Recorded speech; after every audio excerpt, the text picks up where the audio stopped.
This is a Marantz double cassette deck, SD535. I believe this is made sometime circa 1993 or 1994. It's a very clean unit. As you can see, I actually have two of these units.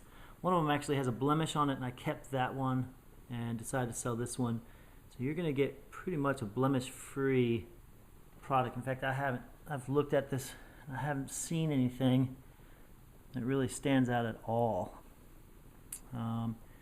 Looks clean, hasn't been ever taken apart or anything. I don't think it was used very often. This was actually bought from a guy who said it was at his parents' summer home that they recently sold.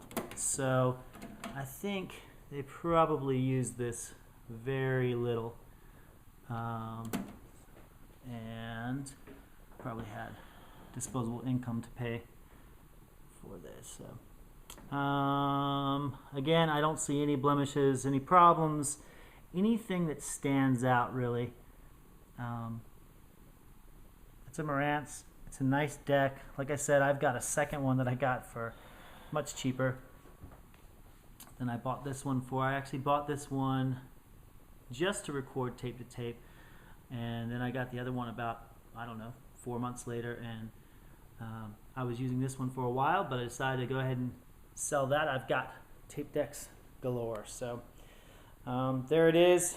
I showed you the heads. I think I've done everything a good person should do when they're showing off an item. So let's go ahead and let you listen to it. I've got two tapes here. I'm not going to mention who they are. And I'm only going to give you a couple seconds of play on either side, just so you can kind of get an idea what it is. You can choose A and B here. So as you can see, it switches between the two, and you see there's separate times for each one. So I've obviously played both of these for a couple seconds. You've got a record button, or record, off, and play.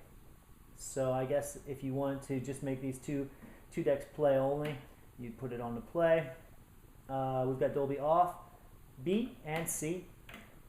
We've got reverse options, so you can either do just one side manually press play, or you could switch sides and play the whole tape, or you can do it in a continuous loop.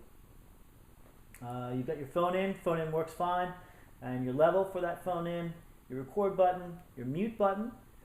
Up top we have memo, which I've never used, a reset button that just resets your time, continuous play, QMS, which is some sort of Marantz function that I've never figured out or never really cared, your normal doubling and high dubbing, and then your record levels. This is actually a great feature. This allows you to just press auto, and it pretty much gets it at optimal level for recording. It does a great job actually, and then you can also do it manually if you want. So I pressed auto, and then I pressed down and up, and if I need to do any higher, but I actually have only done that one time. And the only reason why I did that is because I thought it sounded kind of soft on one of my other albums or my other players, and so I beefed it up a little bit. Other than that, it's a pretty good unit. Let's go ahead and just listen to it really quickly. Let's choose A. Also, another feature is you don't have to choose A and B. If you just put it one in one deck or one in the other deck, it'll manually choose whichever, or automatically choose whichever deck has a tape in it. So it recognizes that. Let's go ahead and go to, it says B. Let's go ahead and listen.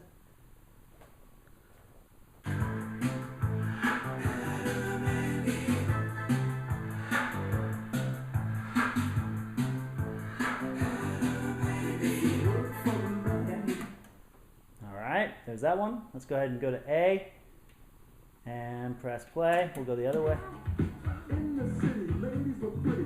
This is obviously an older picture or older tape. That's what I'm telling you. I think this kind of stupid. All right, and let's go ahead and just switch them out so you can hear that the tape quality is there. It's a disgrace. Instead of going, as you can hear, it's the same.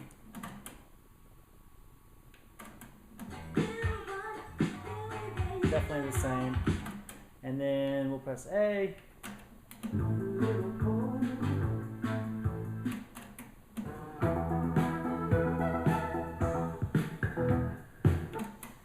little back in the 80s sounds for you. If you have any questions about the player, please ask. And that's about it for the Marantz SD535.